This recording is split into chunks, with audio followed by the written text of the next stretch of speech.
Guys, welcome to Better Bachelor. My name is Joker with a face for radio and a voice for print. I want to talk about the Olympics. Reason being, again, I want you guys to kind of get used to this because as the news cycle ramps up over the next year before elections here in the United States, with everything that's going on, the crazy, silly stories I usually do, not only are there not as many of them out there, but I think they're less important than some of the other things that are going on in the world when it comes to relating to bachelors. And the reason why I want to talk about this particular, the Olympics here are kind of being a joke is because the influence that the CCP now has over our politicians, over the media, over what used to be considered the free press, who are now literally being fortified and paid by the CCP. We've got Nike, Apple. I forget some of the other companies off the top of my head that are literally using the Uyghurs to make products for free or very cheap, and then they're sending them from the CCP over to the United States. People are buying these products.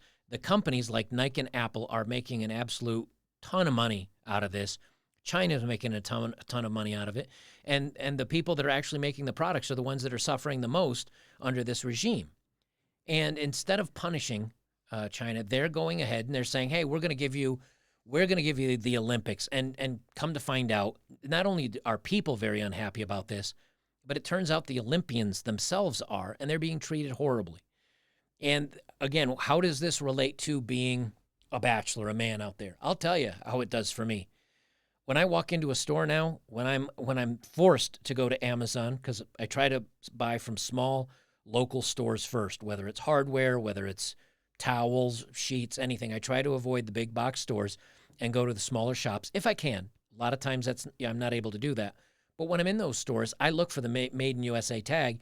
And here's the funny thing. You have to actually go to the tag and then read carefully, because a lot of things are only assembled in the USA, maybe by a machine, but the rest of it's coming from overseas. And I have no problems if it comes from Taiwan or Thailand or Vietnam or, some of these countries. I mean, Vietnam's not maybe the greatest example, but if it comes from these countries, I have no problems supporting any country except the one that is putting us in this situation. Well, everybody else is fighting back against this too. Now, these are more often, I'm going to start putting more of these stories over on my Bachelor B-sides, but I wanted, when I put them up on my B-sides channel, they have to sit for 3 or 4 days to have a human review them to make sure that they're okay to be posted for monetization. And so I want these to get out right away, which is why I'm putting them on this channel, because most of this stuff, the algorithm lets it go through and we'll release it right away. And this is kind of timely stuff. So that's why they're over here. But in the future, they'll probably be over on the B-sides. If you haven't followed me over there, go over there. Check me out on Rumble. That's all the unedited stuff if I have to edit it. And, of course, Locals, where I'm going to be where you guys can support me over there. It's where I do my news stories. And to let you guys know, I haven't even opened it yet. I got this in the mail just about an hour ago. My plans for a steel building and some other stuff that I'm putting together for I think I'm going to call it the Dude Ranch, or the Dude, I don't know, Dude Hollows, something funny like that. So Olympians are tearing into the poor living conditions, lack of food at Winter Games. Now, remember, when your government, when everybody is being very supportive and they want to initiate some of the programs that are being used, like social credit scores and like the censorship and everything else that China is doing, they're trying to bring that to the United States or Europe or Australia or Canada. I mean, look at all the protests that are going on right now. And I know there's a lot more countries I didn't mention, whether it's Italy or France. And I mean, this is happening, Austria. I mean, it's happening all over. Well, that's why you need to know how bad things will get if they do get along those lines. And this is a perfect example, because here it's the Olympics. They're on TV worldwide. The world is watching. And how are they doing? Absolutely horrible. The conditions are bad. The food is bad. The athletes are miserable. Viewership's down almost 50%, a little bit over 40%. Like, this is turning out to be a laughingstock. But remember, this is what all the governments and all the media and everybody's trying to tell you is how we want to go forward. And I'm telling you, we're in for a bad time if it does. As they say, let me zoom this up so you can see it a little better here. I can see it better too because old man eyes. It's apparently not all fun and games at the 2022 Winter Olympics in Beijing. Complaints from athletes and officials are pouring in about the alleged poor living conditions, dining options, isolated rooms, and debilitating weather conditions, according to social media posts. From my understanding, some of the events have been at negative 20 and negative 32 degrees Fahrenheit, which is, negative 40 or 50 degrees Celsius, I believe. I mean, you're talking about really, really, really cold weather. Diesel vehicles don't start at that temperature. Like, you can't get the glow plugs hot enough to start a diesel truck at that weather, and you have to put a block heater on there. Like, these are not, and again, but why? But why? Because it's all about that greenback. It's all about making that money. Well, remember, this is what they want to bring here to the Western world, which is why I'm such an advocate of fighting now while you can before all this gets implemented. Because the further it goes, the further deeper into authoritarianism you go, the harder it is to get out until you're to the point where you can't fight out. I mean, just ask Cuba. German alpine skiing coach Christian Schweiger criticized the catering in Beijing and raised concern about limited food options to fuel the high-performing pro athletes. The catering is extremely questionable because it's really not catering at all. There are no hot meals, Schwager said via The Sun. There are crisps, or potato chips for Americans, some nuts and chocolate, and nothing else. This shows a lack of focus on high-performance sport. Again, when you start seeing these conditions, you start realizing, is this really what we want here to come to the Western world? Look, I traveled. You guys that have watched me for a while know I did 15, 16 months out of a backpack traveling through 36 countries. I've been to third world countries. I've been to poor countries. I've been to pretty rich countries. And I can tell you something. A lot of the things that you take for granted, like even just walking into a store and buying a $300 or $400 laptop, not high-end gaming, doesn't have dedicated graphics, just, hey, I just want a laptop. You walk in a lot of places, you're like, hey, you know what? They don't have anything here except for a capital city or a city that's maybe got 1 million or 2. And it's not even necessarily third world countries. These are Bluetooth, these are Bose sound deadening headphones. And I wanted this because I'm on buses a lot and I want to listen to podcasts when I was traveling because I took the bus when it was illegal to hitchhike. And I went through Italy. I was in, I think I was in Rome when I bought these. I must have checked on the phone and gone to, I don't know, 6 or 7 different small electronic shops just to find if they had any sound deadening headsets. And I had to finally go to a specialty shop that was, quote, high-end just to find a pair of $300 headset, which I had saved up the money for, and they are expensive. But I can walk into any local Best Buy or in some cases Walmart here and find similar headsets. Well, this is where they're going with this stuff. They say, and my point being, and here in the Olympics, in front of the world, they can't even get the athletes decent food. But we're supposed to hail this as some sort of some utopia that we need to bring here? I don't think so. Where's my I don't think so? There it is. I don't think so. I don't think so. I don't think so, sir. Team USA reportedly came prepared and brought extra food for the Winter Games, including bags of pasta. So the United States had to take their own food to make sure they had enough food. Boy, I can't wait till this comes to the Western world. There have also been concerns about how the bug is being handled in the Olympic Village. Valerina Vasnetsova, Valeria Vasnetsova, I'm sorry for the pronunciation. I'm trying to get it right, but it doesn't roll off my dumb American tongue. A Russian biathlon competitor took to Instagram to discuss her experiences under the conditions. I've been getting this for breakfast, lunch, and dinner for 5 days now, and I guess she showed a picture of it. I've lost a lot of weight, and my bones are sticking out. I can't eat anything else. I don't know anything about my tests. And then she wrote this in a since-deleted Instagram post. Well, why would she delete it? Because it's against the message.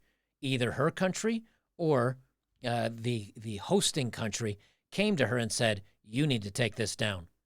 You're not allowed to talk about this. You cannot let the world know what's going on. This should frighten you. This is the stuff, and that's why I'm telling you, Now, the video was out for a while, and it's a video of her crying and saying how bad everything is. I wanted to see if they had a picture of the food or a video of the food in here. And I don't see where she shows. Wait, was there a little flash in there? No. I don't see where they show the food here, but I've seen pictures of it. It is not good. Let me just tell you that. They might even have one down below. But again, why is Joker talking about this on Better Bachelor? Because this is what they want you to live with. This is what they want to implement here. This is what your governments and all these corporations that are supporting this and not speaking out against it, they're taking money from this and talking about implementing some of that. If that doesn't scare the hell out of you, I don't know what to tell you. I really don't. She said, I only sleep all day because I don't have enough strength to get out of bed. I only eat 3 handfuls of pasta a day because it's just impossible to eat the rest of the food. It's literally inedible. And it's cold pasta. My stomach hurts. I'm pale. I have huge black circles around my eyes. I want this all to end. I cry every day. I'm very tired. Claiming the same meal was served for breakfast, lunch, and dinner for 5 days. Vasnetsova added that she ate all the fat on a piece of meat because I was very hungry. She also claimed that some athletes were getting worse food than others. Now, I haven't been in Russia because I needed to have a sponsor there when I was traveling by. And to get a sponsor, it was going to be something like $300 US, and I couldn't afford that at the time. But in Kyiv, and those of you that keep telling me it's Kiev, I was in Kyiv, and the people there called it Kyiv. Now, I don't know if those were Russians that were living in Ukraine or Ukrainians, but they called it Kyiv. That's why I call it Kyiv. So if I'm wrong, I'm wrong, but I'm just calling it what the locals called it. When I was in Kyiv, or Kiev, for those of you that demand it, there were a lot of Russian-speaking people. They also spoke Ukrainian. And the one thing I noticed, they did have McDonald's. They did have fast food places, but they also had traditional eating. But it was not, a lot of people picture Russia, and they picture maybe some parts of the Ukraine or some of these Eastern, quote, bloc countries as very poor. Yeah, they did have some issues, but they also didn't have many of the issues that people for some reason, I think, picture this as like 1980 Soviet bloc countries. They've come a long way. Like, things are a lot better. I mean, one of my favorite things to do was getting pierogies when I was in Kyiv. But my point being that this is a Russian woman complaining how bad things are in China. And again, this is an Olympian supposedly getting the best of the best. If she's unhappy, what do you think the average everyday American that can go down and, buy 47,000 different flavors of ice cream and have their choices of 412 imported imported and domestic, microbrew beers, and, all the choices will go away. And then, I'm not saying you're going to get to the point of bread lines, but I'm telling you that if things change and, they take over, if West Taiwan takes over Taiwan, bit of a joke, there's 98% of the chip manufacturing just gone. Things can get really bad.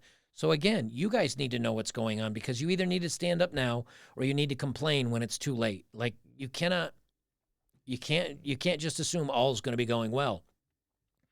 Athletes who tested positive for the bug but are asymptomatic, meaning they don't show any signs of being sick, must isolate in a designated hotel.